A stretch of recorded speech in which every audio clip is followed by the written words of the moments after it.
आपका पहला सवाल आपके सामने है। 1955 में कौन से बैंक का नाम बदलकर स्टेट बैंक ऑफ इंडिया कर दिया गया था?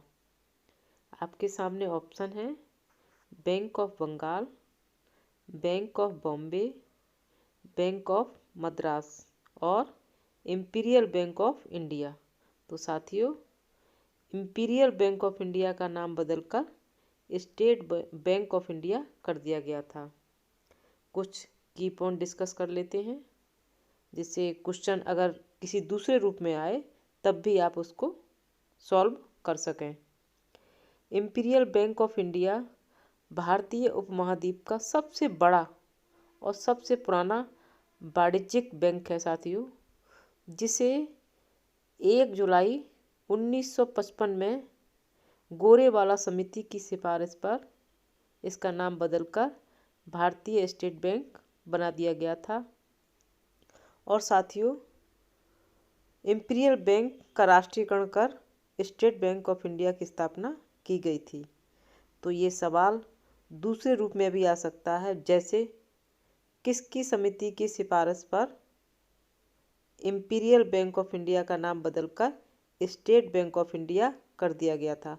तो आप अच्छे से लिख सकते हैं, गोरेवाला समिति की सिफारिश पर। आगे बढ़ते हैं और अगला सवाल आपके सामने है। सिंधु घाटी लिपि की सूचना स्रोत ज्ञात होती है। आपके सामने 4 ऑप्शन हैं: आभूषणों से, मुहरों से, मूर्तियों से, खिलौने से। और इसका सही जवाब है मुहरों से। सिंधु घाटी लिपि की सूचना स्रोत मुहरें हैं। और इसके कुछ की पॉइंट्स डिस्कस कर लेते हैं। ये सवाल पिछले साल पूछा गया था और इससे संबंधित और भी कई सवाल हैं जो आने की संभावना है। आप याद कर लीजिए, डिस्कस करते हैं। सिंधु घाटी सभ्यता बहुत प्राचीन सभ्यता मानी जाती है, बहुत पुरानी सभ्यता है साथियों। और सर्वप्रथम इस लिपि पर जिसने विचार व्यक्त किए वो पहले व्यक्ति थे अलेक्जेंडर कनिंघम। अलेक्जेंडर कनिंघम ने 1873 में विचार व्यक्त किए कि इस लिपि का संबंध ब्राह्मी लिपि से है।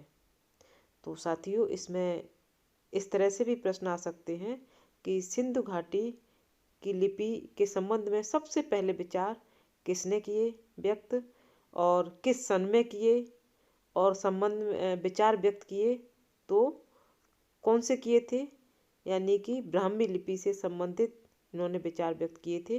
तो कई सवाल है साथियों, ये बहुत ही इम्पोर्टेंट क्वेश्चन है। तो इसमें कई सवाल बन रहे हैं, तो इस प्रश्न को बहुत अच्छे से नज़र कर लीजिए। अगला सवाल आपकी स्क्रीन पर है। लाल हरे झंडे को हरे प्रकाश में देखने पर वह कैसा दिखाई देता है? आपके सामने 4 ऑप्शन हैं: ए हरा, बी काला, सी काला हरा, डी लाल काला। और इसका सही जवाब है सी काला हरा। यह सवाल भी पिछले साल में पूछा गया है, तो ये सवाल भी इम्पोर्टेंट है साथियों। मैं वही सवाल ले रही हूँ जो बहुत इम्पोर्टेंट है। आपका सवाल आपके सामने है। मीनाम्बकम अंतर्राष्ट्रीय हवाई अड्डा कहाँ पर है? आपके सामने 4 ऑप्शन हैं: चेन्नई, कोलकाता, तिरुवनंतपुरम यानी कि त्रिवेंद्रम, डी मुंबई। और इसका सही जवाब है चेन्नई। चेन्नई में मीनाम्बकम अंतर्राष्ट्रीय हवाई अड्डा स्थित है। अगला सवाल आपकी स्क्रीन पर है। अभिनव भारत का संस्थापक कौन था? आपके सामने 4 ऑप्शन हैं: रास बिहारी, चंद्रशेखर आज़ाद, रामप्रसाद बिस्मिल और वीर सावरकर। तो साथियों, इसका सही जवाब है वीर सावरकर। वीर सावरकर अभिनव भारत के संस्थापक थे। आपका सवाल आपके सामने है। राष्ट्रकूट वंश का अंतिम महान शासक कौन था?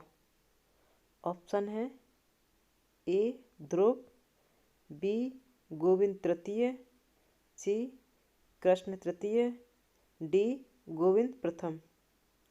तो इसका सही जवाब है साथियों सी कृष्ण तृतीय। कृष्ण तृतीय राष्ट्रकूट वंश के अंतिम महान शासक हुए हैं।